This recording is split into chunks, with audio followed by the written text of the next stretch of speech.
afternoon, and thank you very much for coming. This is representative of our legal team. We're representing President Trump, and we're representing the Trump campaign.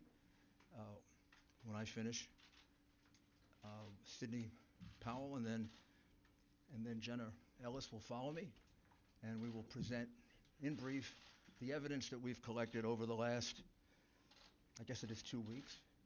Also, Joseph DeGenever, Victoria Tenzing are here with me. There are a lot more lawyers working on this, but we're the senior lawyers, and Boris Epstein. So, I guess the best way to describe this is when we began our representation of the president, we certainly were confronted with a very anomalous set of results. The president way ahead on election night, 700,000 or 800,000 in Pennsylvania. Somehow he lost Pennsylvania. We have statisticians willing to testify that that's almost statistically impossible to have happened in the period of time that it happened. But of course, that's just speculation. As we started investigating, both our investigations and the very patriotic and brave American citizens that have come forward are extraordinary. Extraordinary number of people, extraordinary number of witnesses. And what emerged very quickly is there's not a singular voter fraud in one state. This pattern repeats itself in a number of states. Almost exactly the same pattern, which to any experienced investigator, prosecutor, would suggest that there was a plan from a centralized place to execute these various acts of voter fraud, specifically focused on big cities, and specifically focused on, as you would imagine, big cities controlled by Democrats, and particularly focused on big cities that have a long history of corruption. The number of voter fraud cases in Philadelphia could fill a library. Just a few weeks ago, there was a conviction for voter fraud, and one 2 weeks before that. And I've often said, I guess sarcastically, but it's true, the only surprise I would have found in this is if Philadelphia hadn't cheated in this election, because for the last 60 years, they've cheated in just about every single election. You could say the same thing about Detroit. Each one of these cities are cities that are controlled by Democrats, which means they can get away with anything they want to do. It means they have a certain degree of control over, certainly control the election board completely, and they control law enforcement, and unfortunately, they have some friendly judges that will issue ridiculously irrational opinions just to come out in their favor. So let's start with the specifics. Pennsylvania. In Pennsylvania, the margin of victory now for Biden, which is not a victory, it's a fraud, is 69,140 votes. The reality is that we are now at a count of 682,770 ballots, for which we have affidavits that there was no inspection of that ballot at the time that it was entered in the vote. It was a mail ballot. Mail ballots are particularly prone to fraud. We were warned about that by Jimmy Carter, President Jimmy Carter, and Secretary Baker in a report about a dozen years ago, in which they said that mail balloting is particularly susceptible of fraud, that we should very carefully consider ever doing it, and that it can be taken advantage of. Justice Souter warned us of the same thing in a comment in an election law case. And even the New York Times wrote articles about how dangerous mail-in voting was. And this is the first time we ever did it en masse, and I think we proved that all three are prophets. It's not only susceptible to fraud, it is easily susceptible to fraud, particularly if you have a plan or scheme which sounds eerily similar to what Joe Biden told us a few days before the election, that he had the best voter fraud team in the world. Well, they were good. I don't know that they were that good because they made significant mistakes, like all crooks do, and we caught him. One of them was pushing out Republican inspectors. Every state, almost every civilized country, even Tanzania and places you wouldn't think of, have rules about inspectors, particularly for mail-in ballots. And why particularly for mail-in ballots? Because they can more easily be defrauded, and you can't check on it. People who have never done a mail-in ballot, I'm going to show you why it's so easy. Well, you fill out an envelope like this. You put your, usually in New York it would be your assembly district and the precinct in which you're voting.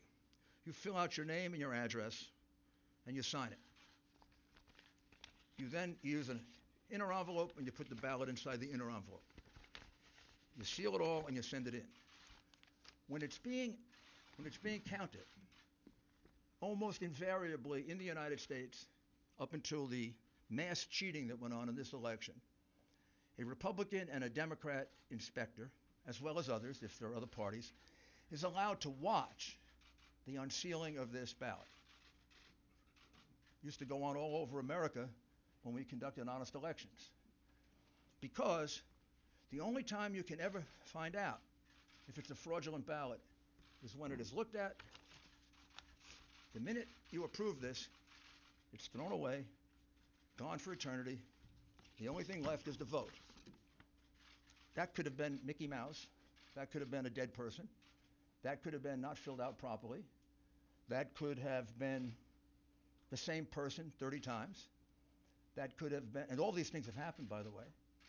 That could have been nothing filled out. We'd never know.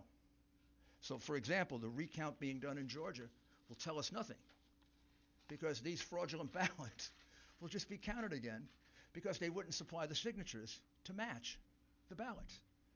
So it means nothing to have counted these ballots because, for example, in Pennsylvania, where we have probably our most precise evidence, 682,770 of these ballots were cast, put in, and they weren't inspected, which renders them ballots that are null and void, cannot be counted, have to be removed from the vote. Why? For several reasons, not the least of which is that was basically only one of two places in the state where it was done. So in the other parts of the state, there was a legitimate inspection of the ballots. So if you have two different standards in different parts of the state, one favoring one part of the state, the other disfavoring the other part of the state, that's a classic violation of the Equal Protection Clause of the United States Constitution. Bush v. Gore being the most recent case that teaches that. That's not the only fraud that went on in Pennsylvania. All of the other frauds carried out in the other states by the Democrat bosses happened there as well. For example, if you made a mistake in that ballot and you lived in Philadelphia or in Pittsburgh, you were allowed to fix the mistake. But if you lived in what would be considered more Republican or Trump parts of the state, you were given no such right. One of our plaintiffs, Mr. Henry, cast an absentee ballot, and he failed to put it in the secure envelope inside. He just put it in open, naked. That ballot was cast aside because it was invalid, because that breaks the privacy of the vote. In Pittsburgh and in Philadelphia, if they noticed that there wasn't an inner envelope, they'd contact the voter and allow him to vote again. Or if he didn't fill it out completely, or if he made a mistake and didn't sign his full name, he was allowed to cure it.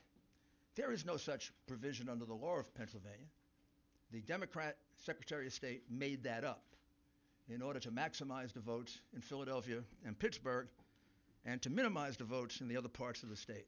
Clearly illegal, clearly voter fraud, easily provable, hundreds of witnesses, maybe thousands. We have, to give you another example, we have 17,000 provisional ballots cast in Pittsburgh. Do you know what a provisional ballot is? Provisional ballot usually happens this way, and about 15 of the 17,000 happen this way. You walk in and you say, I'm here to vote today. Oh, Mr. Giuliani, you already voted. I did? I don't remember voting. Oh, yes, you cast an absentee ballot. No, I didn't. Yes, you did. No, I didn't. Yes, you did. So why does that happen 17,000 times in Pittsburgh? People walked in thinking actually 15,000 to be precise. Why did it happen 15,000 times that people in Pittsburgh walked in to vote and they had already voted according to the Democrat election machine? Did they forget? That many people with bad memories in Pittsburgh? Or is the following correct? That as witnesses will testify, they were instructed by the Democrat bosses when they had a ballot in which there was no one registered, just assign it to somebody. Just assign it to Rudy Giuliani. So when maybe Rudy Giuliani won't show up to vote. And if he does show up to vote, we'll give him a provisional ballot. That is what we call circumstantial evidence of the fraud.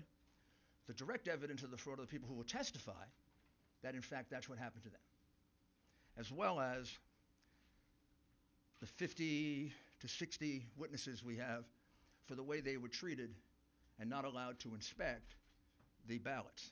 They weren't just not allowed to do it. They were pushed. A few cases they were assaulted. In all cases, they were put in a corral so far away, probably the closest they got is from here to the back of that room. We could do like did you all watch My Cousin Vinny? You know the movie?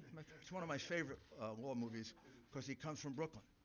And when the nice lady who said she saw, and then he says to her, how many fingers do I got up? And she says, 3. Well, she was too far away to see it was only 2. These people were further away than my cousin Vinny was from the witness. They couldn't see a thing. Now, I don't know. You're going to tell me that 60 people are lying? They didn't just tell me this. They swore under penalty of perjury, which is something no Democrat's ever done. You don't even ask Biden about this. You don't put him under penalty of perjury. He doesn't even get asked questions about it. He doesn't get asked questions about all the evidence of the crimes that he committed. These people are under penalty of perjury. Their names are on an affidavit. They swear that they weren't allowed to carry out their function as inspectors. And it's not just a technical thing. There's a reason they did it.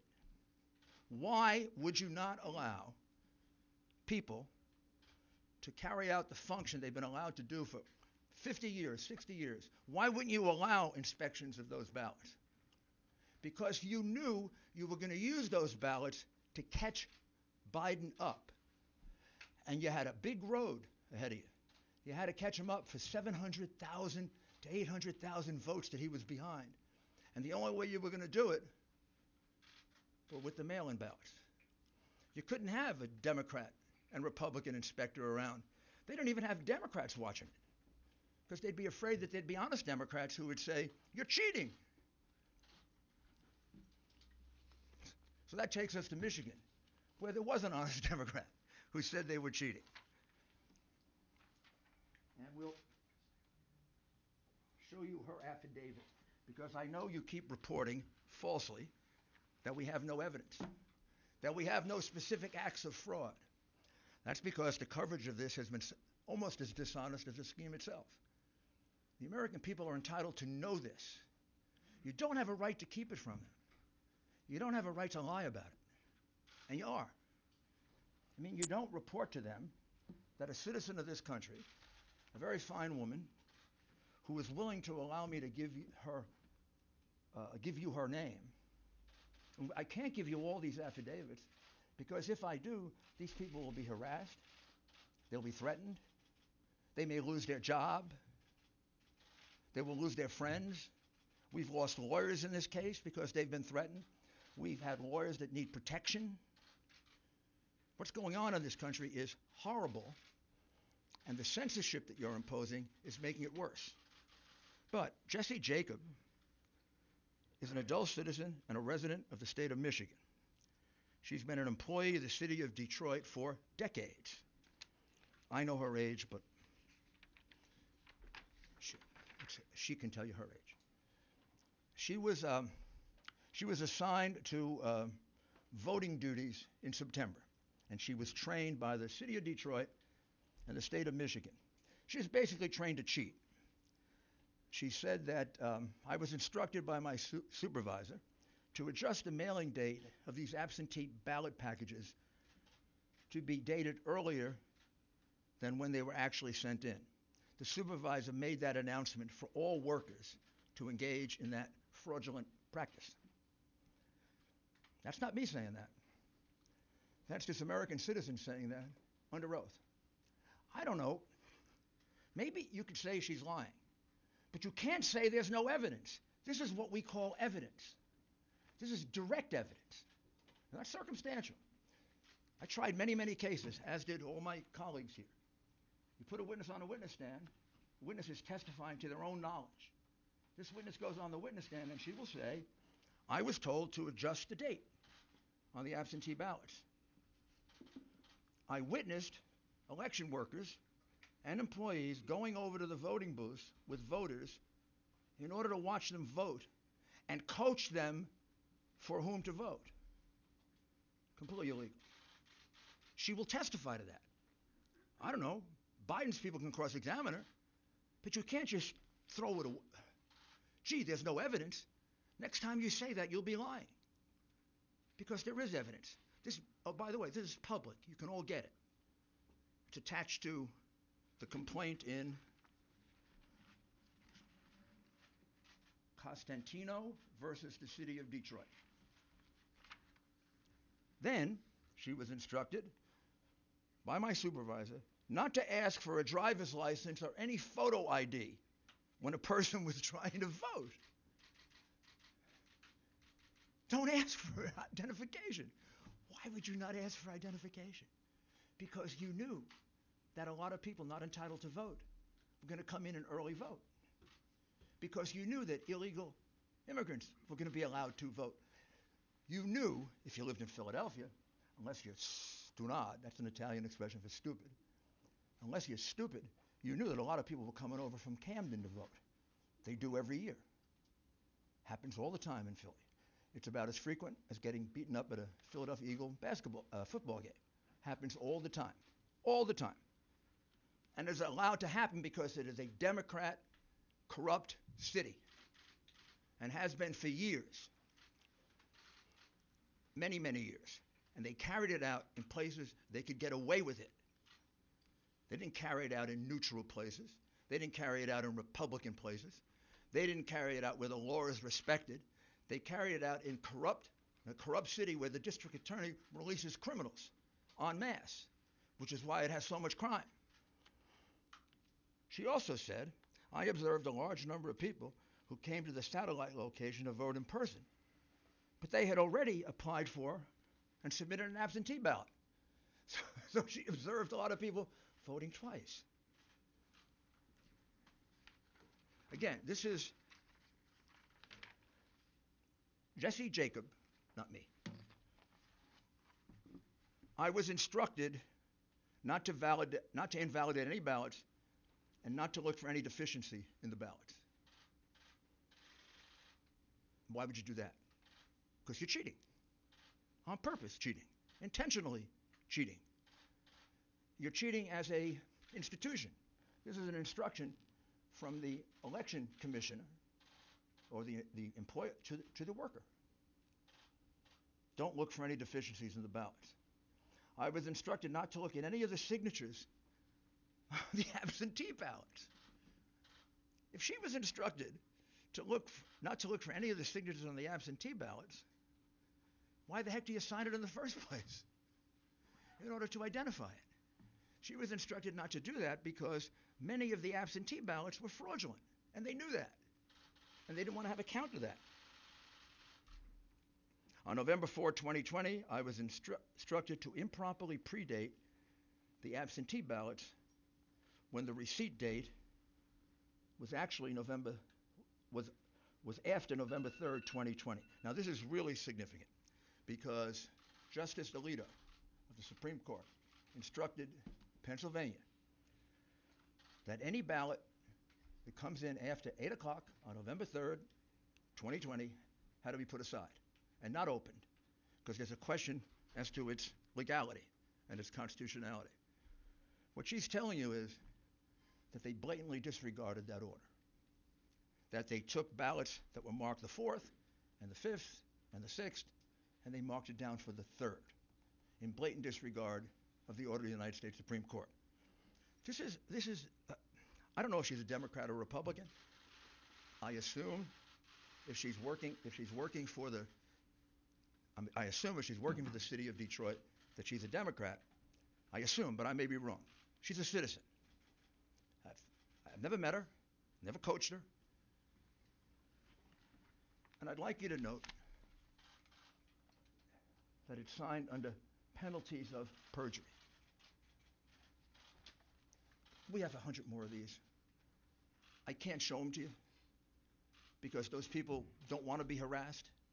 They don't want to have their lives torn apart by the goons on the other side. We don't do that to them. They've done that to a lot of our people. They've done it for 4 years. And it's outrageous that it's tolerated, and it's tolerated because you condone it in the press, and you don't cover it, and you don't condemn it. And it shouldn't happen to a Republican or a Democrat. A lawyer shouldn't have to withdraw from a case because he's representing the President of the United States. There are many more affidavits here. I'd like to read them all to you, but I don't have the time. You should have had the time and energy to go look for them. That's your job. Like it's my job to defend the President and to represent the President. It's your job to read these things and not falsely report that there's no evidence. Do you know how many affidavits we have in the Michigan case? 220 affidavits. They're not all public, but 8 of them are. 4 affiants here, those are people who give affidavits, report an incident that under any other circumstances would have been on the front page of all your newspapers if it didn't involve the hatred that you have, irrational, pathological hatred that you have for the President. What they swear to is that at 4:30 in the morning, a truck pulled up to the Detroit Center where they were counting ballots. The people thought it was food, so they all ran to the truck. It wasn't food. It was thousands and thousands of ballots. And the ballots were in garbage cans, they were in paper bags, they were in cardboard boxes, and they were taken into the center. They were put on a number of tables. At that time, they thought all the Republican inspectors had left, all but 2 had, and an employee of Dominion, who we will address a little bit later, Dominion. And here's what they jointly swear to, that every ballot that they could see, everything they could hear, these were ballots for Biden. When they saw a ballot, these were ballots only for Biden, meaning there was no down ticket, just Biden. Many of them didn't have anything on the outer envelope because these ballots were produced very quickly, very swiftly, and they're estimated to be a minimum of 60,000, maximum of 100,000. Many of them were triple counted, which means they were put into the counting machine this way. Once, twice, 3 times. I didn't see that. I don't know that, but for the fact that 3 American citizens are willing to swear to it. And we're not going to let them go to court and do that? We're going to let this election go by when there are, in this case, 60 witnesses that can prove what I'm saying to you and other acts of fraud in Michigan? I mean, what's happened to this country? if we're going to let that happen. What happened to this country if we're going to cover that up? We let Al Gore carry on an election dispute longer than this one has been going on for one state and for Chad's. This happened in Pennsylvania. It happened in Michigan. Michigan probably right now, if I count up the affidavits, just one case alone, Trump v. Benson, a case that we dismissed today because that case was attempting to get the Wayne County Board of Supervisors to decertify. Well, they did. They decertified. That case has 100 affidavits. And the 100 affidavits show essentially what I've talked to you about. Counting ballots improperly, counting them 3 and 4 times, having people vote 3 and 4 times, changing and backdating ballots to the point of at least 300,000 illegitimate ballots that we can specifically identify. The margin in Michigan was 146,121, and these ballots were all cast basically in Detroit that Biden won 80-20. So you see a change as a result of the election in Michigan if you take out Wayne County. So it's a very significant case. That is being raised in the case of Costantino versus the city of Detroit. Not by us, but by an individual plaintiff. We are helping and assisting in that case, however. And you can find all the affidavits that you want filed in that case. And you can find out they're not just allegations, they're allegations supported by sworn testimony, which is a lot better than Joe Biden has ever done on anything. He doesn't answer questions, much less give you sworn affidavits. Wisconsin had a very small margin, 20,544 last time I looked. In Wisconsin, without going into great detail, very similar plan. Republicans shut out in the city of Milwaukee and also in Madison. Republicans almost uniformly shut out from the absentee process, not allowed to inspect, not allowed to look at the ballots. We have in Milwaukee and in the state of Wisconsin a much stricter law. Wisconsin doesn't allow mail-in ballots. They didn't buy into the big mail-in ballot situation. Wisconsin, when you look at their constitution, almost seems to not like absentee ballots. They state it's not a right, a privilege. And they have very, very strict procedures. And the strict procedure says that you can't be given an absentee ballot. You have to personally apply for it. It's illegal, basically, to solicit a vote. And they have actually many reasons for it. That probably goes back to their progressive days. When I say progressive, I mean late 19th century, early 20th century progressive, when that really meant progressive, not retrogressive. So there are 60,000 ballots in Milwaukee County and 40,000 ballots in Madison that, as far as we can tell, and this is why we're auditing, because we have very good information that the numbers are going to come out about here, that don't have applications. Under the law of the state of Wisconsin, already decided, if there's no application for an absentee ballot, the absentee ballot is thrown away. This all happened in 2 places in Wisconsin. Didn't happen in northern Wisconsin. Didn't happen in Republican Wisconsin. Didn't happen in neutral Wisconsin, where there are an equal number of Republicans and Democrats. It happened in a place where the vote was 75, 80% for the Democrat. You take away any number of those, and that 20,000 lead disappears.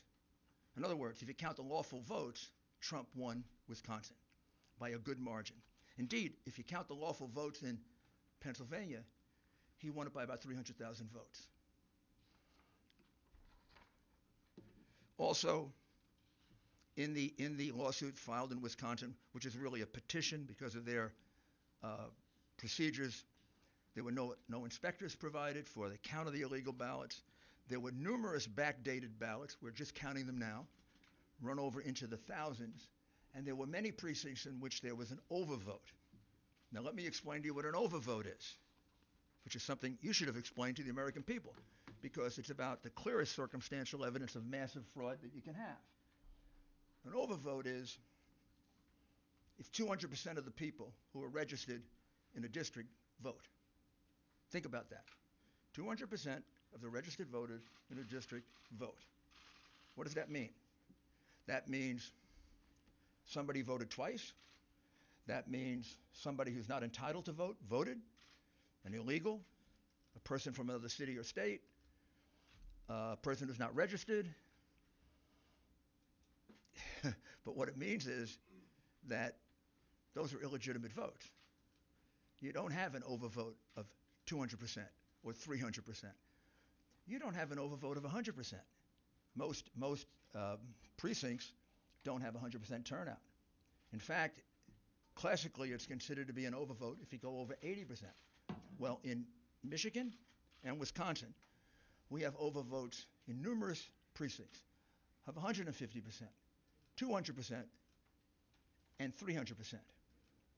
One of the reasons why the two Republicans did not certify in Wayne, Michigan, Wayne County, Michigan, is because the overvote was so high, monstrously high, in about 2/3 of the precincts in the city of Detroit, which means magically 2 and 3 times the number of registered voters turned out to vote. In fact, we have precincts in which 2 times the number of people who live there, including children, voted. That's absurd. The frustration of this is, what I'm describing to you is a massive fraud. It isn't a little teeny one. It isn't, 100 votes switched here or there. Georgia, we're about to file a major lawsuit in Georgia. That'll be filed probably tomorrow. I don't need to go through it. Virtually the same things I've told you before. In the city of Atlanta, Republicans were not allowed to watch the absentee mail-in ballot process. Inspections completely cast aside. And we have numerous double voters. We have numerous out-of-state voters. And we have specific evidence of intimidation and changes of vote. That'll all be in the lawsuit that comes out tomorrow. Arizona is a state that we're looking at very, very carefully. I would say we're probably going to bring a lawsuit in Arizona. More than probably. I think we are going to bring a lawsuit in Arizona. We're still collecting that evidence. And the state that we're looking at that would surprise you is we have very, very significant amount of fraud allegations in the state of New Mexico, and we have a significant number of allegations in the state of Virginia. I don't know yet whether the number in Virginia will reach the number that can turn the election. In the states that we have indicated in red, Georgia, Pennsylvania, Michigan, Wisconsin, Nevada, and Arizona, we more than double the number of votes needed to overturn the election in terms of provable illegal ballots. All you got to do to find out if I'm misleading you at all is to look at the lawsuits. Look what's alleged. Look at the affidavits. Maybe we can supply more affidavits. In order to do it, I have to get permission from the people. But in the materials I have here, there are at least 10 that come from citizens. We have 1,000 at least. And we're getting more every day. And there are other aspects of this fraud that at this point I really can't reveal. This is really enough. It's enough to overturn any election. It's disgraceful what happened. And I'll conclude by asking you to just think about this for a minute. What happened on the morning of November 3rd when they were going to count this new kind of ballot, this mail-in ballot? Did every Democrat leader in Pennsylvania and in Michigan and in Wisconsin and in Georgia and in Nevada and in Arizona, they all wake up and all separately have the same idea? Did they all separately have the idea that we're going to put Republican inspectors in pens? We're not going to let them look at mail-in or absentee ballots? They all independently come up with that. Like just by coincidence. They say, hey, we're going to put the Republicans in pens and corrals. We're going to do it in Pittsburgh. We're going to do it in Philadelphia. We're going to do it in Detroit. We're going to do it in Milwaukee. We're going to do it in Las Vegas. We're going to do it in Phoenix. What did I miss? Oh, we're going to do it in Atlanta. Or isn't the logical conclusion that I think any jury would accept after they heard this evidence that somebody had this plan? Maybe that was always the plan, to do this very, very questionable form of voting, which has been criticized by President Carter, by Secretary Baker, by most experts on election reform. I think the logical conclusion is this is a common plan, a common scheme. It comes right directly from the Democrat Party, and it comes from the candidate. Clearly. That's the reason why Hillary Clinton said, don't concede, even if you're losing. That's the reason we had a Freudian slip by the candidate. And he said he had the best voter fraud team in the country. That's the reason why he probably didn't have to go out and campaign. He had to have known what they were going to do. This had to be planned in advance. I'm kind of checking, did they go, to the same contractor to get the corrals to put the Republicans in? And this is a disgraceful thing that was done in this country. Probably not much more disgraceful than the things these people did in office, which you didn't and don't bother to cover and you conceal from the American people. But we let this happen. We use largely a Venezuelan voting machine, in essence, to count our vote. We let this happen, we're going to become Venezuela.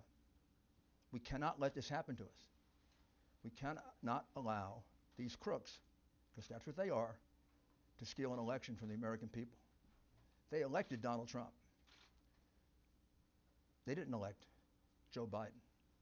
Joe Biden is in the lead because of the fraudulent ballots, the illegal ballots that were produced and that were allowed to be used after the election was over. Give us an opportunity to prove it in court, and we will. Now I'm going to ask Sidney Powell to describe to you what we can describe about another totally outrageous situation. I don't think most Americans know that our ballots get calculated, many of them outside the United States, and are completely open to hacking, completely open to change, and it's being done by a company that specializes in voter fraud. I'll let Sidney describe that to you. Thank you, Rudy. What we are really dealing with here and uncovering more by the day is the massive influence of communist money through Venezuela, Cuba, and likely China in the interference with our elections here in the United States. The Dominion voting systems, the Smartmatic technology software, and the software that goes in other computerized voting systems here as well, not just Dominion, were created in Venezuela at the direction of Hugo Chavez to make sure he never lost an election after one constitutional referendum came out the way he did not want it to come out. We have one very strong witness who has explained how it all works. His affidavit is attached to the pleadings of Lynn Wood in the lawsuit he filed in Georgia. It is a stunning, detailed affidavit because he was with Hugo Chavez while he was being briefed on how it worked. He was with Hugo Chavez when he saw it operate to make sure the election came out his way. That was the express purpose for creating this software. He has seen it operate, and as soon as he saw the multiple states shut down the voting on the night of the election, he knew the same thing was happening here, that was what had gone on. Now, the software itself was created with so many variables and so many back doors that can be hooked up to the internet or a thumb drive stuck in it or whatever, but one of its most characteristic features is its ability to flip votes. It can set and run an algorithm that probably ran all over the country to take a certain percentage of votes from President Trump and flip them to President Biden, which we might never have uncovered had the votes for President Trump not been so overwhelming in so many of these states that it broke the algorithm that had been plugged into the system. And that's what caused them to have to shut down in the states they shut down in. That's when they came in the back door with all the mail-in ballots, many of which they had actually fabricated. Some were on pristine paper with identically matching perfect circle dots for Mr. Biden. Others were shoved in batches. They're always put in a certain number of batches, and people would rerun the same batch.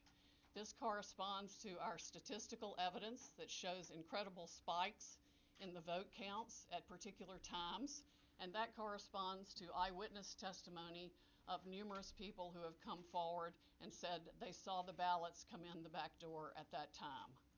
Notably, the Dominion executives are nowhere to be found now. They are moving their offices overnight to different places. Their office in Toronto was shared with one of the Soros entities. One of the leaders of the Dominion project overall is Lord Malloch Brown, Mr. Soros' number 2 person in the UK, and part of his organization. There are ties of the Dominion leadership to the Clinton Foundation and to other known politicians in this country. Just to give you a brief description of how this worked, I'm going to quote from a letter that was written, and I will read that to make sure I get the quotes right. This person was objecting to the United States acquisition of Sequoia voting systems by Smartmatic, a foreign-owned company. I believe this transaction raises exactly the sort of foreign ownership issues that CFIUS is best positioned to examine for national security purposes. It's undisputed that Smartmatic is foreign-owned and it has acquired Sequoia. They keep changing the names as they go along. Different times when a problem comes up, they just create another corporation and call it a different name. But it was a voting machine company doing business in the United States. Sequoia voting machines were used to record over 125 million votes during the 2004 presidential election in the United States. Smartmatic now acknowledges that Antonio Mujica, a Venezuelan businessman, has controlling interest in Smartmatic, but the company has not revealed who all the Smartmatic owners are. According to the press, Smartmatic's owners are hidden through a web of offshore private entities, and that is, in fact, true. Smartmatic has been associated with the Venezuelan government led by Hugo Chavez, which is openly hostile to the United States, and of course, as we all know, communistic and really brutalizing its own people. The system has been continued there by Mr. Maduro and ensured his election. Smartmatic's possible connection to the Venezuelan government poses a potential national security concern in the context of its acquisition of Sequoia, because electronic voting machines are susceptible to tampering, and insiders are in the best position to engage in such tampering. This letter expresses concern of the Chicago 2006 primary election. And it ends by saying the products and services that are of Venezuelan origin, and evaluate Smartmatic's ownership to determine who could have influence and control over these and other Sequoia products and services are important to the national security of the United States. This letter was written to Hank Paulson on October 6, 2006 by Congresswoman Carolyn B. Maloney. Senators Klobuchar and Warren have raised these concerns as recently as December 2019. Why our government has not taken them seriously is beyond my comprehension, unless they have, some of the 3-letter agencies have used them themselves in other parts of the world. We know that the technology was exported to affect an election in Argentina. That's admitted by our friend who wrote the affidavit about Hugo Chavez and his interest in Smartmatic. Again, in 2006, Carolyn Maloney wrote the Honorable John Snow, the Secretary of the Treasury, about the issues. Speaking of Smartmatic's leadership, one of the Smartmatic patent holders, Eric Coomer, I believe his name is on the web as being recorded in a conversation with Antifa members saying that he had the election rigged for Mr. Biden, nothing to worry about here, and they were going to F Trump. His social media is filled with hatred for the president and for the United States of America as a whole, as are the social media accounts of many other Smartmatic people. There has been widespread use of this. Dominion itself is utilized in 2,000 jurisdictions in 30 states. It has been uncertifiable in multiple states who realized all the problems that it had, including Texas. Experts have described it across the board, from a Princeton group of 3 professors to experts that we have talked to about its end user vulnerabilities. People can admittedly go in and change whatever they want. They can set the ratio of votes from one thing to another. They can say that a Biden vote counts as 1.25 and a Trump vote counts as 0.75. And those may be the numbers that were actually used here. It's not just the swing states that were affected. The algorithm was likely run across the country to affect the entire election. Like I said, we only discovered it this year because of the overwhelming number of votes for President Trump in the swing states that caused the machines to have to shut down for them to backfill for adding votes. We have evidence of different numbers of votes being injected into the system, the same identical, unique 6-digit number multiple times in at least 2 states that we've analyzed so far, and I'm talking about like 341,542 votes for Biden and 100,012 for Trump. There's no explanation, no logical explanation for the same numbers being injected 20 minutes apart into the machine. The software manual itself, you can download it from the internet, and I would encourage you all to read it because it specifically advertises some of these things as features of the system. Why it was ever allowed into this country is beyond my comprehension, and why nobody has dealt with it is absolutely appalling. The machines were easily accessible to hackers. There's a video on the net that it will explain to you how a kid with a cell phone can hack one of these voting machines. There's been no oversight of Dominion or its software.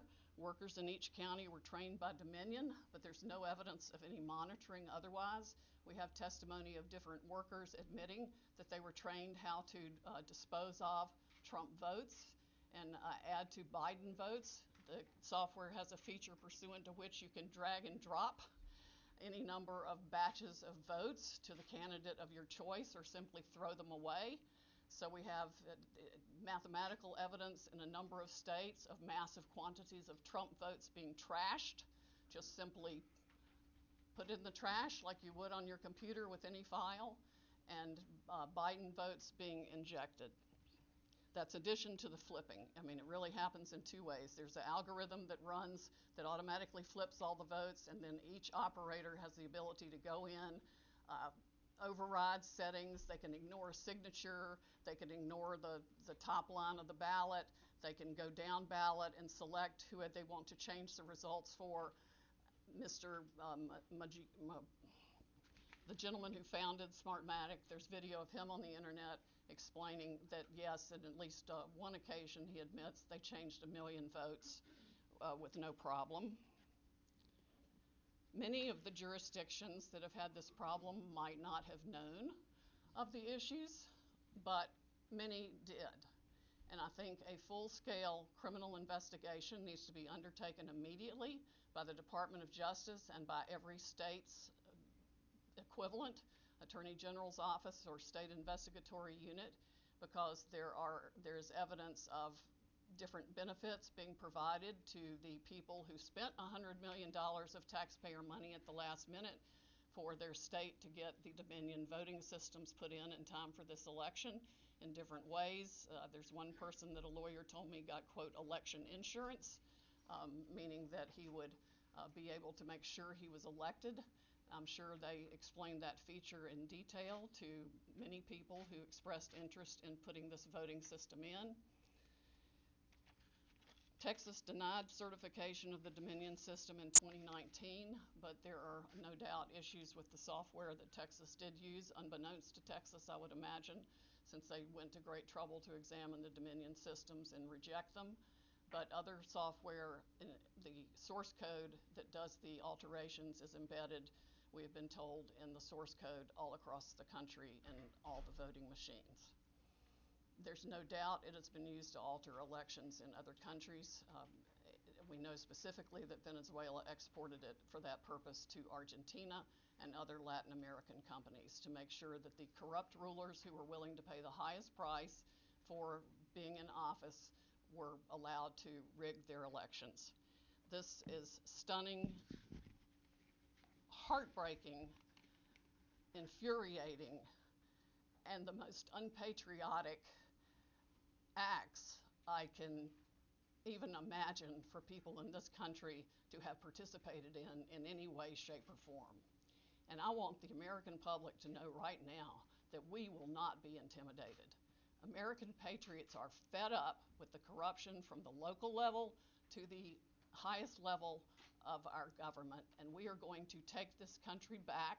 We are not going to be intimidated. We are not going to back down. We are going to clean this mess up now. President Trump won by a landslide. We are going to prove it, and we are going to reclaim the United States of America for the people who vote for freedom. How come you're not suing in the Wisconsin counties that use this? Why are you only doing a recount? And excuse me that we're not out to the questions at this point. Excuse me, we're not at the questions at this point. My name is Jenna Ellis, and I'm the Senior Legal Advisor to the Trump campaign, and I'd like to just explain now where we've been and where we're at and what you can expect from this process. So what you have heard, I'm sure, in the fake newspapers tomorrow will be one of two things. Either there was not sufficient evidence that we've presented, or we spoke too long. Okay, so what you've heard now is basically an opening statement. This is what you can expect to see when we get to court to actually have a full trial on the merits, to actually show this evidence in court and prove our case. This is not a Law and Order episode where everything is neatly wrapped up in 60 minutes. For those of you who are here in this room or have maybe tuned out in other networks, clearly you've never been court reporters. Trials take time. Putting on evidence takes time. This is basically an opening statement so the American people can understand what the networks have been hiding and what they refuse to cover, because all of your fake news headlines are dancing around the merits of this case and are trying to delegitimize what we are doing here. Let me be very clear that our objective is to make sure to preserve and protect election integrity. President Trump has been saying from day one that this is about maintaining free and fair elections in this country.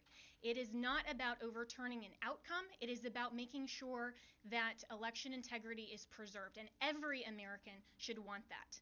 If every American is not on board with that, you have to ask yourself why. And if your fake news network is not covering this or allowing you to cover it fairly and accurately, you should ask yourself why.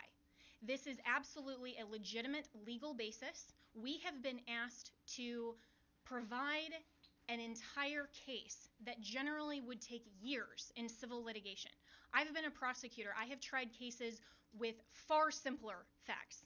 One thing happened in a matter of minutes, and it still takes days. And we go through a jury process. This is the court of public opinion right now. We are not trying our case in the court of public opinion, because if we were, we would get unbiased jurors. I would strike 99% of you from the jury, and I would be allowed to because of the fake news coverage you provide. You are not unbiased jurors. And until you step out of your role as a journalist and actually go into a courtroom and you are a judge on a bench that has sworn an oath to be unbiased in our separation of powers, then your opinion does not matter. The facts matter, the truth matters, and if you are fair reporters, you will cover that fairly and appropriately, and you will allow coverage of our media team here and our legal team. That is absolutely shocking that all you cover are around the margins, and I've seen all of you taking pictures right now, and I can anticipate what your headlines are going to be. If you are not willing to talk about the evidence that has been presented, then that is absolutely unacceptable for journalistic standards. This is an opening statement. This is something where we have told you what the evidence will show, and we have given you a brief description. That happens in a courtroom all the time, where that's not the fact-finding process. That is just an overview. That is what we have given you today because the American people deserve to know what we have uncovered in the last couple of weeks. Remember, this is such a short time frame, and this is an elite strike force team that is working on behalf of the president and the campaign to make sure that our Constitution is protected. We are a nation of rules, not a nation of rulers. There is not someone that just gets to pick who the next president is outside the will of the American people. And that is our task, because when we talk about voter fraud, it's actually election official fraud. That cannot stand. The Constitution requires that the state legislatures are the ones that make election law. It still has to go by the U.S. Constitution. But what has happened in this case is that state and local level officials, and all the way up, have changed the rules. That's what the Democrats do. If they don't like the rules, they change them. And they change them at the last minute. They manipulate them. They want to tear down our American system. Our founders were so brilliant that they anticipated this, that there would be corruption, there would be foreign influence, there would be attempts to manipulate the outcome of the election, especially with who they called our chief magistrate. I would encourage all of you to go home and actually read Alexander Hamilton's Federalist 68 and see what he described as an advocacy position to adopt and ratify the Electoral College and the process by which we select our president. We select our president through the Electoral College not because it disenfranchises voters, but because it is a security mechanism for exactly the type of corruption that we are uncovering. And every American should be grateful and thankful that our founders had the foresight to put in those protections and provisions to make sure that your legitimate legal vote is not disenfranchised. That is what we are advocating for. We want to make sure to protect election integrity, and your president, President Trump, we are so proud that he is in this fight because he understands that when he swore his oath of office, he swore an oath to uphold and defend the United States Constitution. That is what he is doing. And that is what we are doing. We are confident that through this multiple pathway to victory, we will get to the actual outcome that the evidence shows. But this is not about overturning an election on our part. It's about making sure that we protect and preserve free and fair elections for all future American elections. If the United States caves to corruption, or this type of election integrity disaster, then no election will be secure from here on out. And we all need to be keenly aware of that. We are the representatives here that are standing in this gap and defending President Trump and defending you, the American people, at the end of the day. This is ultimately about the United States of America. And we want to make sure to protect and defend that. And as my colleagues have said, we will not back down. We won't be intimidated. President Trump will not be intimidated. You, the American people, should not be intimidated. You, the press, should cover this fairly and should know that this matters to election integrity and it matters to the future of our nation. So we have given you an overview, but recognize this is not a court of law. We will get there, and we have time. And we have constitutional provisions that will step in when we show the corruption and the irredeemably challenged and overturned votes that are absolutely corrupt in all of these counties. It is irredeemably compromised. We will show that, but you have to give us that opportunity. This has been just our opening statement, and we have an opportunity to get there, and we have time, and we will do that. This is the United States of America, and we stand proudly for President Donald J. Trump. Thank you. One more point. The world is watching this. I have gotten multiple emails from people in other countries who watched the same pattern happen there. We have witness testimony that the same things were done in those countries as this was exported from Venezuela and by Maduro and by Mr. Chavez and by Cuba. And of course, we know China also has a substantial presence in Venezuela and substantial interest in making sure that President Trump does not continue in office. This is the consummate foreign interference in our election in the most criminal way you can possibly imagine. It must be shut down. We know, for example, that one of the Dominion's highest level employees or officers went to Detroit himself to man the Detroit Operations Center, where he could watch the votes coming in real time and decide what file folder in the system to put those votes into. That's why you see massive spikes after hours when people were told that all the votes were in and all the votes were counted.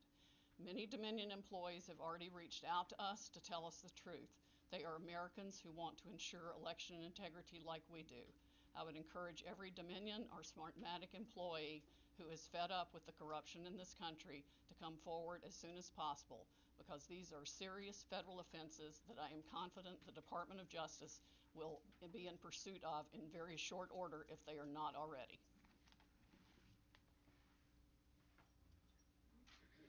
All right. A few questions? Yeah, Mayor Giuliani, this sort of reminds of 30 years ago, they had federal judges doing consent decrees over elections, so you had a federal judge overseeing the election. This is old Chicago days. Will you be asking that in Georgia, where you have the two Senate races, to have the U.S. District Court judges and federal authorities monitoring the elections?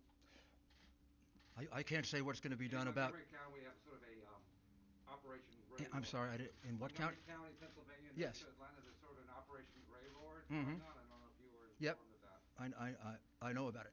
I really can't give you an opinion on that. I think, obviously, every election official should learn something from this and be very, very careful with the next election. I know this is a lot of information that we've given you,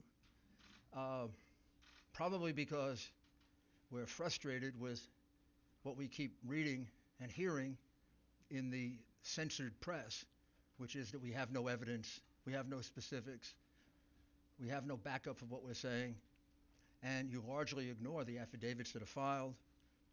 Whether you agree or disagree with an affidavit, it's evidence. You can't say, you're just lying to the American people when you say there's no evidence. Sydney was giving you information that come from affidavits from other people that are given under oath.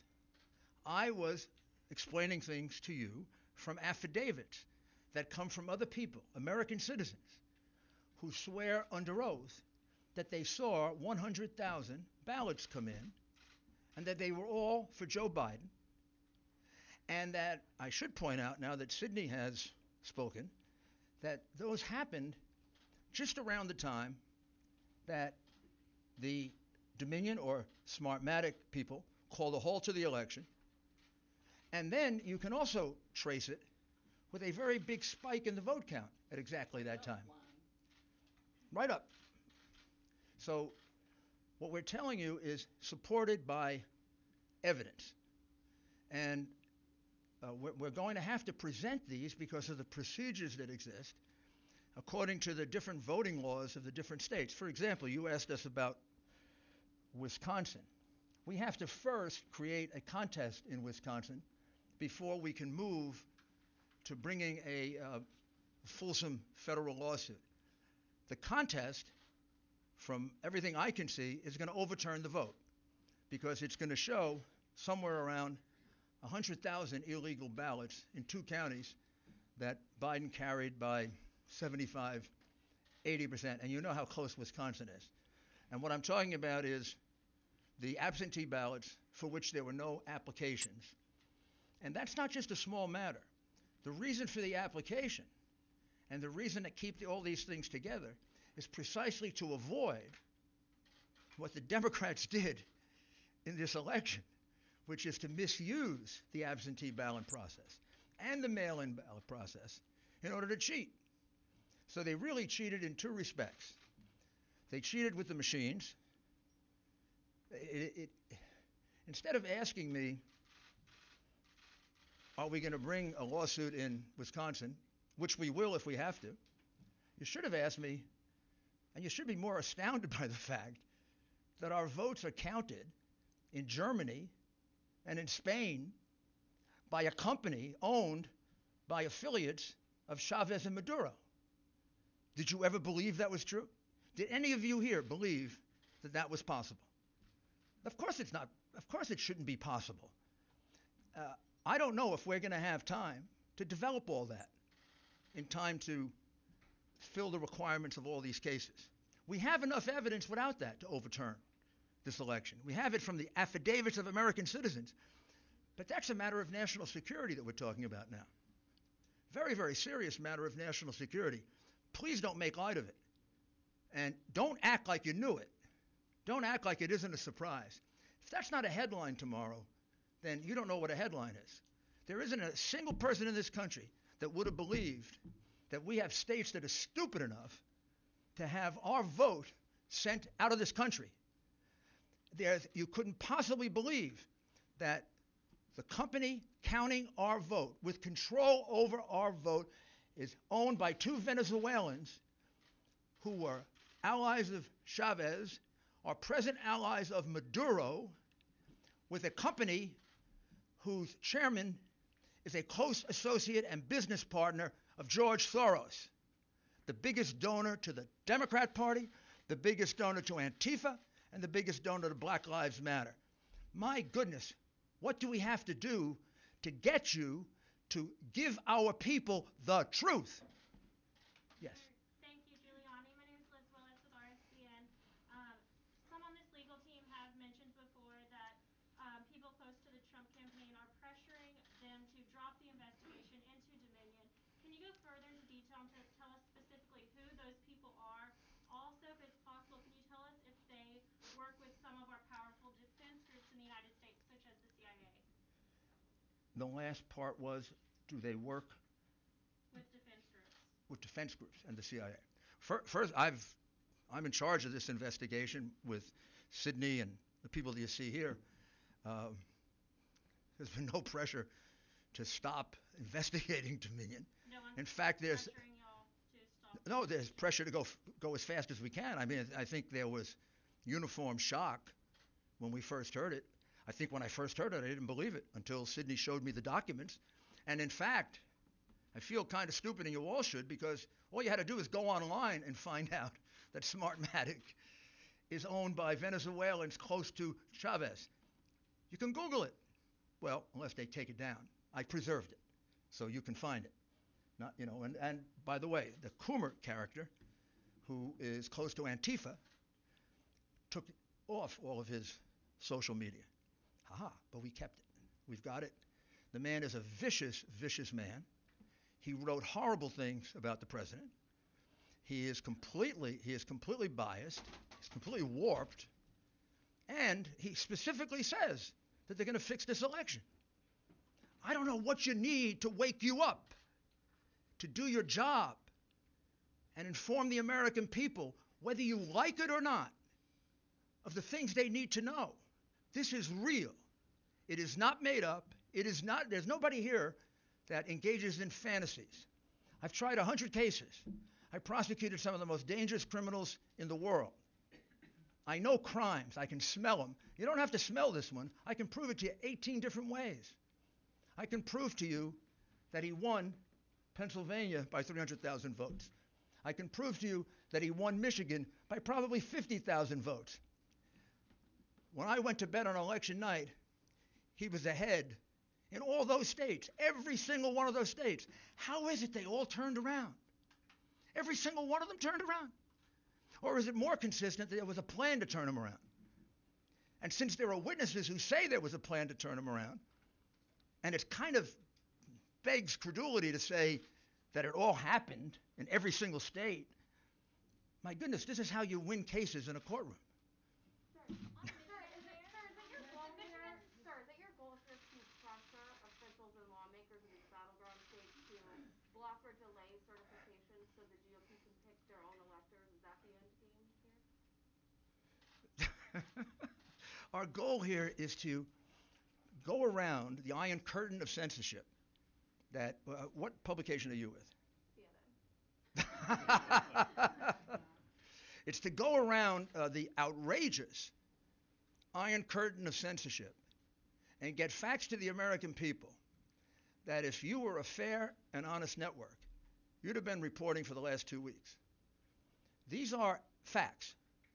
These are things that actually happened. These people really wrote these affidavits. These affidavits are really part of the public record. You're concealing them, you're covering them up, and our role here is to do your job because you don't do it. Chanel? Mr. Mayor, thank you, and to Ms. Howell as well. Where is our FBI? And have they expressed any interest whatsoever in looking into allegations of voter fraud and election fraud that you have pointed out in these 6 states? Come on, you have to have a little humor. We have witnesses who have actually reported. Where things are to you, the FBI? And nothing's happened as a result of it. I don't know where the FBI has been for the last 3 years. I have no idea where the FBI has been for the last 4 years. Explain to me how the FBI concealed a memo in the hand of Brennan to Obama saying that Hillary basically made up the Russian collusion plot. They withheld that for 4 years and cost our country $40 million and 2 impeachment, one attempted, one actual, and then an acquittal proceeding. I don't know where they've been.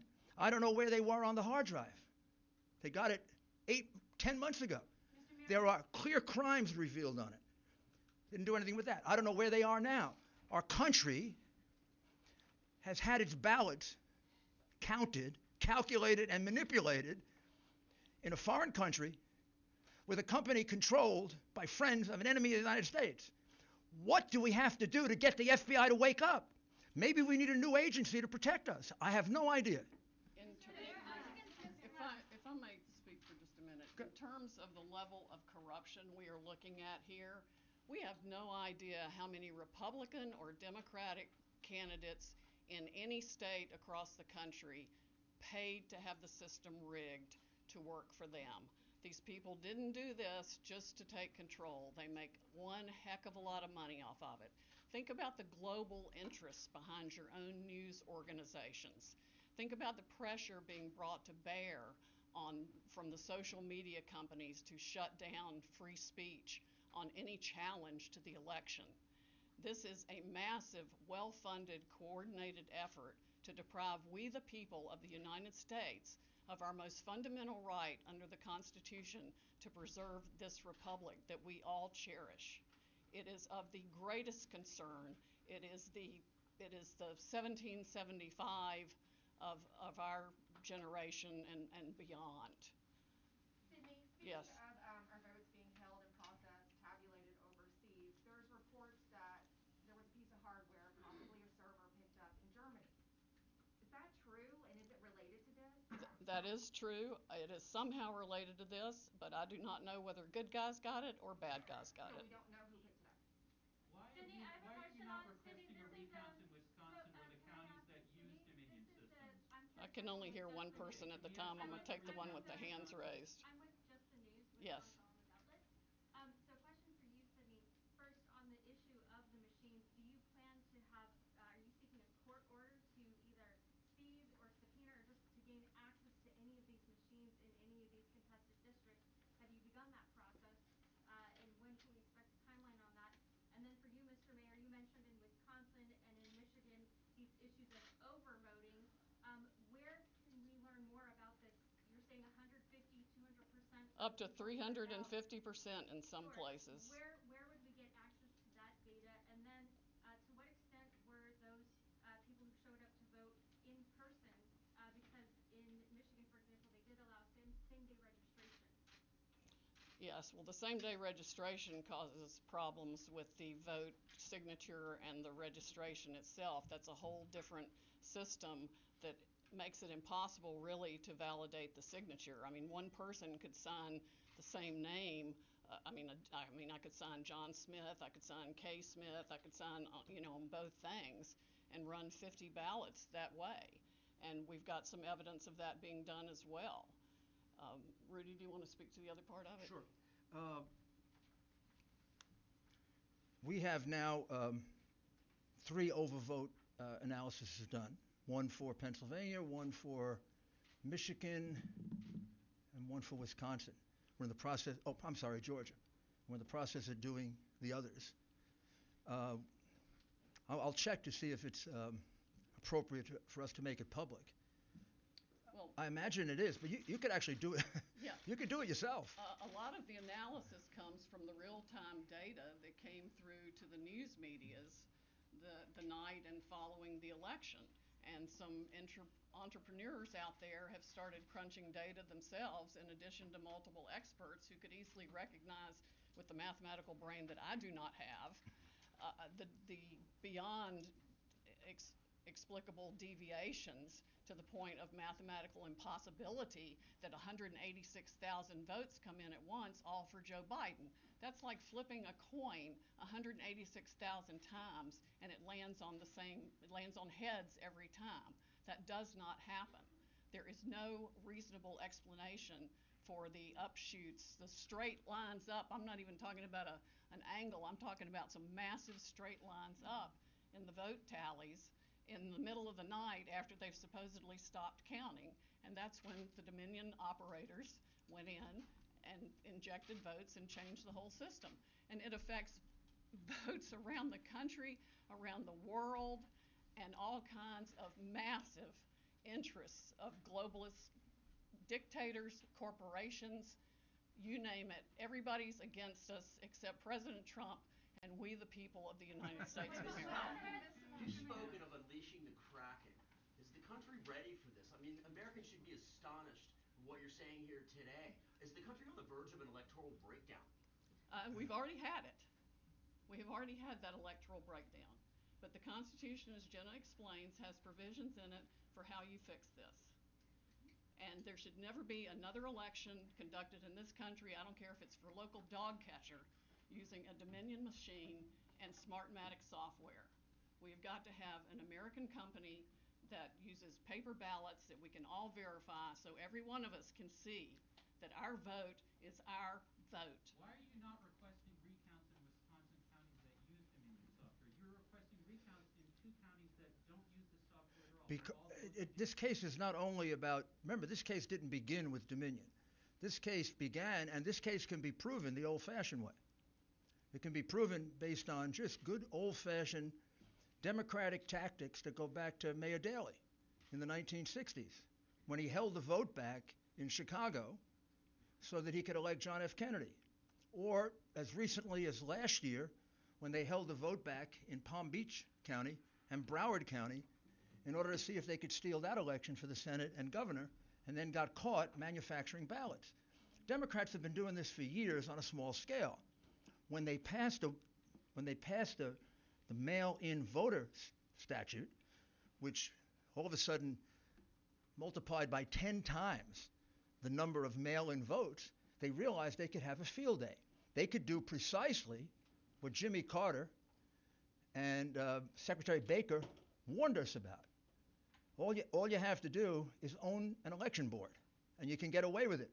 And unlike what Sydney is talking about, where you could have a paper trail, a paper ballot, I tried to point out to you, the minute that you separate the outer envelope from the ballot, you can no longer trace it, which is why the count, whatever the count in Georgia today is, it's totally ridiculous. They're counting the same fraudulent ballots one more time. Yeah. Mr. Mayor, And we're still very close. Mr. Mayor, so far, no single court has found evidence of fraud. That's got to be disappointing for you and the president. How would you describe his mood at the moment? And do you and him still genuinely believe you can overturn this election, or is it about something bigger for you? Well, it is about something. Let's go from the big picture to the smaller picture. The most important thing here is that this has been a massive attack on the integrity of the voting system in the greatest democracy on earth.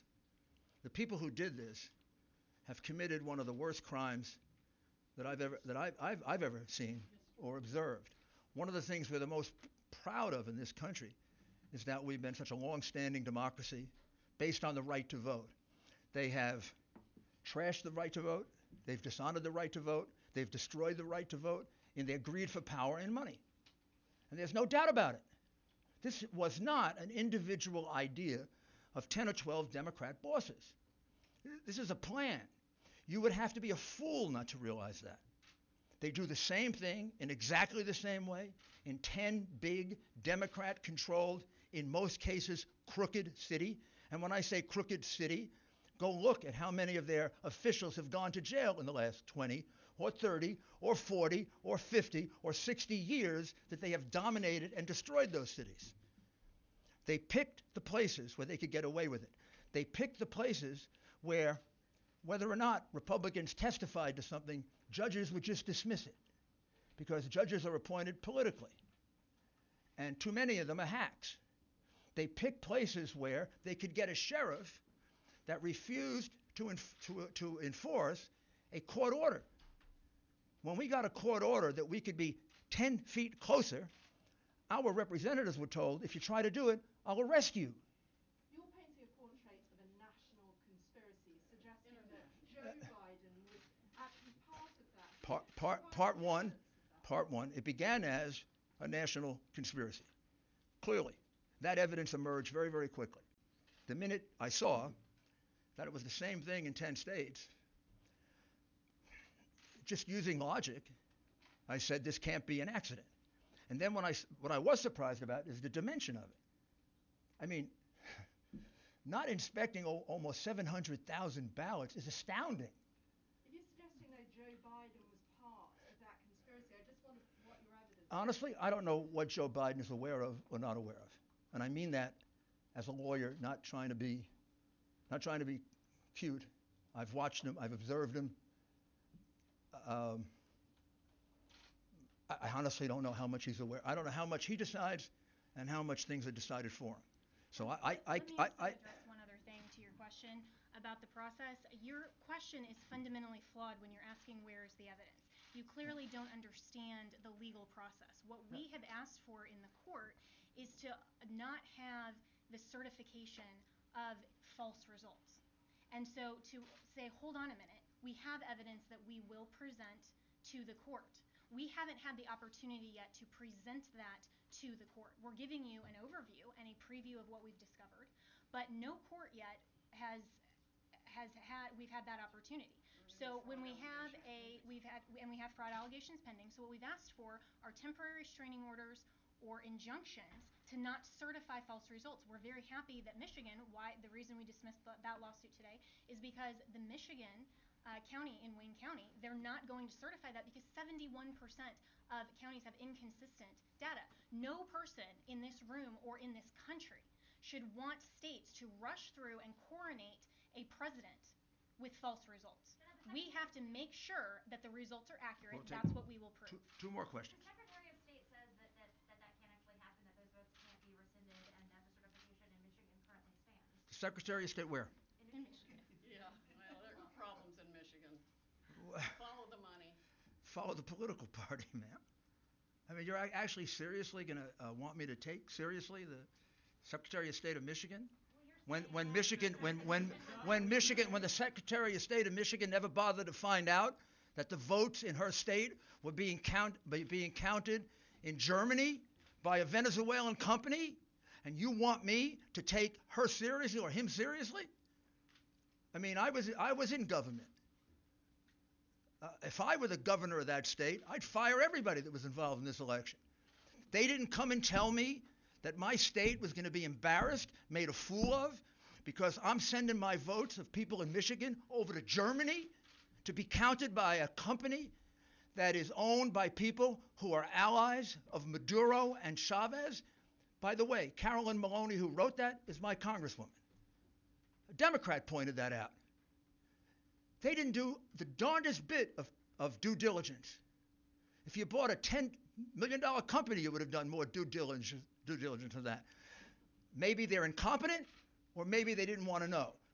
But you're not going to have me take seriously anything that comes from anyone involved in the election the way it was conducted in Michigan. But you guys are saying that those votes have been rescinded. They haven't. The Secretary of State there says that they can't be. The Secretary of State can say whatever she wants to say. Of course she's going to say that. She's a Democrat. She could also credit the affidavits of the two people and say that the board is tied and therefore the vote hasn't been certified. So because she's a Democrat, she's saying that.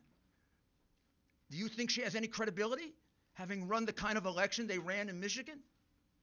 You think anyone in that government has credibility after using a machine and fooling their citizens? There can't be a person in Michigan who thought their vote was being sent outside the United States so somebody could play with it. I mean, it's disgraceful what the government of Michigan did to its citizens. Absolutely disgraceful. Mr. Mayor. Last question. Mr. Mayor, you have alleged. Just to go back to the servers, are you going to be able to get your hands on the voting machines or the servers, and are you going to be able to see what, when, where? We're not. We are limited in what we can do. We're not the FBI. We're not the government. We don't have that kind of subpoena power. We don't have the power to just go subpoena anything we want. The government does. We would have to subpoena it in line with a case. Our first case, we're asking for that authority in Pennsylvania and in Michigan. But you have to get that authority from the court. We're private citizens. We're not the government. If I were the government, like I used to be, there'd probably be a lot of people arrested by now. Because there's plenty of probable cause.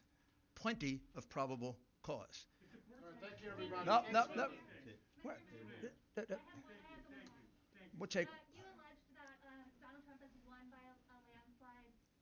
We've seen that a lot of your lawsuits and in fact lawyers have been kind of dropping like flies. What do you say to those people who call this a Russiagate 2.0 just on the other side? Why didn't this, and also why didn't this happen? What fake network do you come from?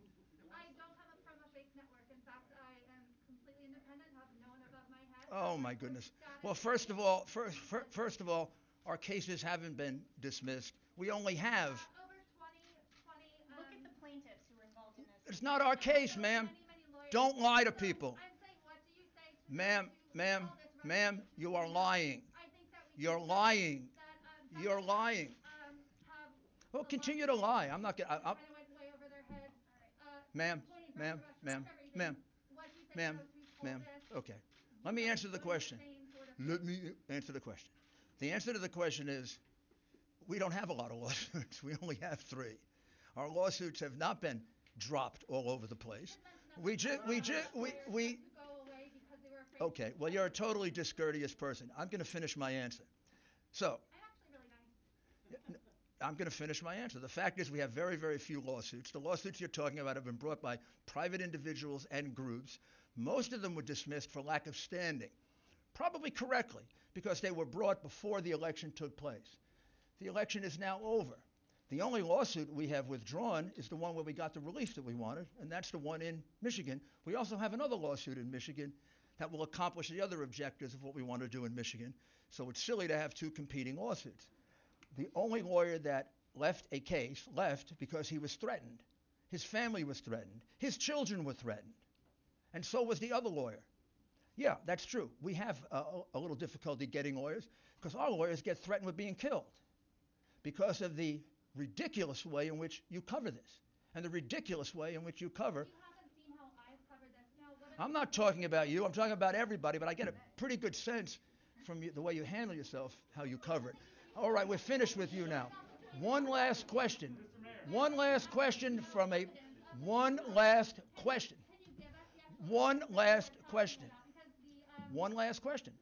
a reasonable civil person. Yeah, you are not. Yes.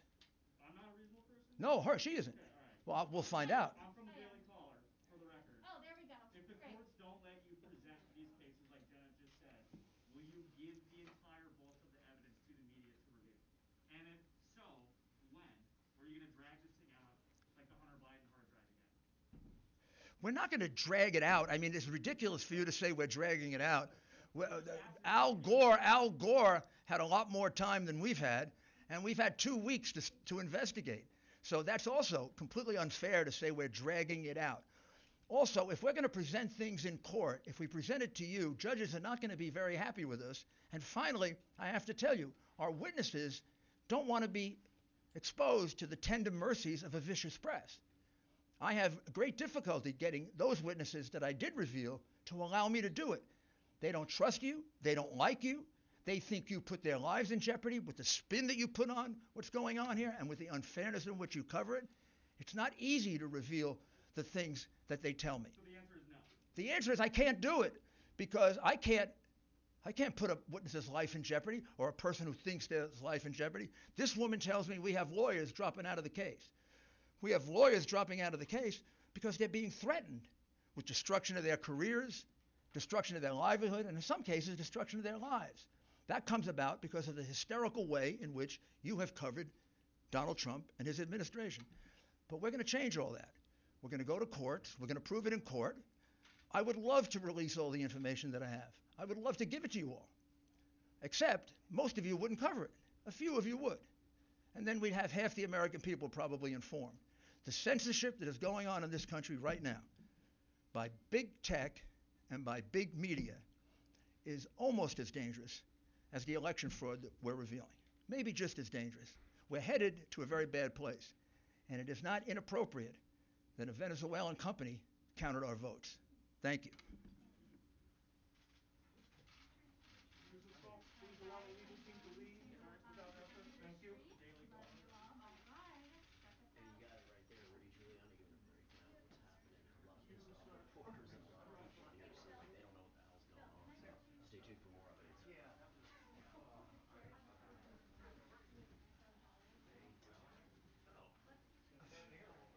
What do you want, Chair? Jenna is not on the record.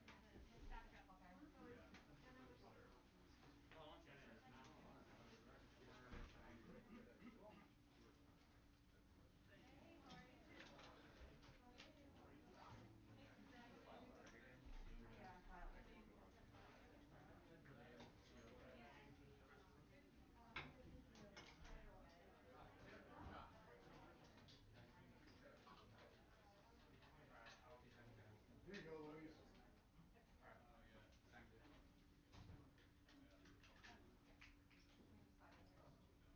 I think Carrie wants to do something. Are we allowed to show those photographs? Yes, did you have a second picture? Yeah, I need to keep that out. Oh, okay. What about this? How about right Right here? Okay, yeah. So Eddie, over here. We're gonna go live. Sending with you live our network and the passwords. Do you have to run out? I'm sorry, Do you have to run out? No, I don't.